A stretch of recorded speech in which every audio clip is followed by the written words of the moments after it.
اکثر لوگ جنات کا نام سنتے ہی ڈر جاتے ہیں، لیکن کیا آپ جانتے ہیں کہ جنات بھی اللہ کی مخلوق ہیں؟ ان میں ایمان والے ہیں اور نافرمان بھی۔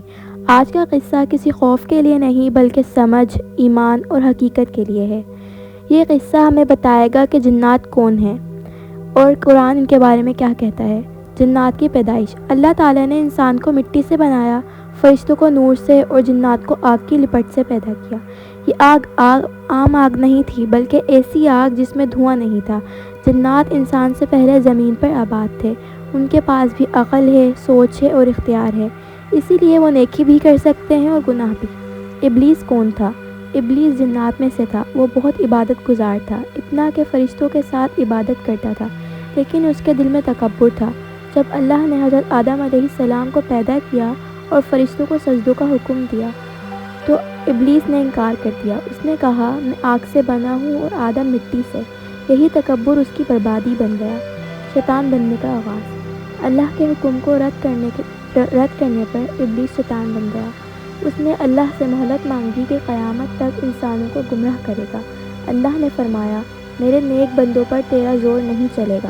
یہاں سے انسان اور شیطان کی دشمنی شروع ہوئی۔ جنات اور انسان۔ جنات ہمیں نظر نہیں آتے لیکن وہ ہمیں دیکھ سکتے ہیں۔ وہ کھاتے ہیں، پیتے ہیں، شادی کرتے ہیں اور مر جاتے ہیں، لیکن ان کی زندگی ہم سے مختلف ہے۔ ہر جن شیطان نہیں ہوتا۔ جیسے ہر انسان نیک نہیں، ویسے ہی ہر جن بھی نیک نہیں۔ ایمان لانے والے جنات۔ قرآن میں ایک مکمل سورہ ہے، سورہ جن۔ اس میں بتایا گیا کہ کچھ جنات نے قرآن سنا۔ جب انہوں نے قرآن کی آیات سنی تو حیران ہو گئے۔ انہوں نے کہا کہ یہ کلام راستے کی طرف رہنمائی کرتا ہے، اور وہ ایمان لے آئے۔ نبی کریم صلی اللہ علیہ وسلم صرف انسانوں کے لیے نہیں بلکہ جنات کے بھی رسول تھے۔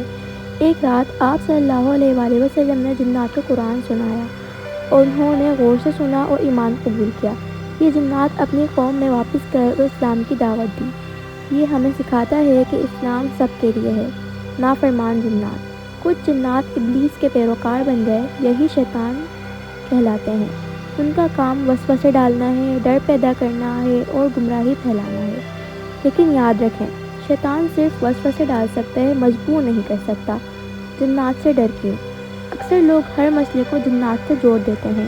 بیماری ہو تو جنات، خواب آئے تو جنات، ناکامی ہو تو جنات۔ یہ سوچ درست نہیں۔ اللہ پر یقین ڈر سے بڑا ہے۔ حفاظت کا طریقہ۔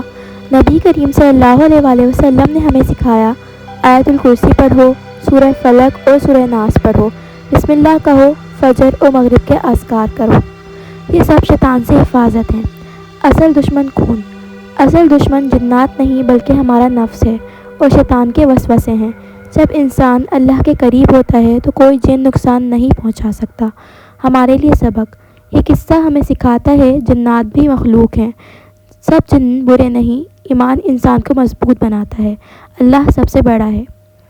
اگر دل میں اللہ کا نام ہو، زبان پر ذکر ہو اور عمل میں ایمان ہو تو اندھیری رات بھی خوفناک نہیں لگتی۔